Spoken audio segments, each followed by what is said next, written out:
Bukti sukses Dimas Ahmad meski tak lagi nempel Raffi Ahmad. Keluar dari rumah Raffi Ahmad dan Nagita Slavina, Dimas Ahmad pamer kesuksesan usai bertemu Presiden Republik Indonesia, RI Joko Widodo.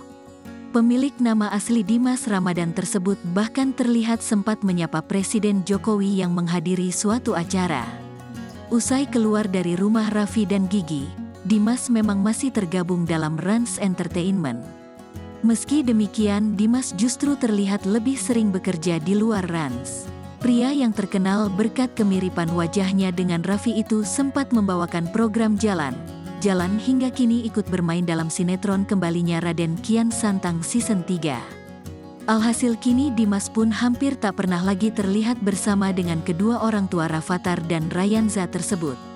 Meski mulai jauh dari Raffi dan Gigi, karir Dimas justru kian semakin melejit.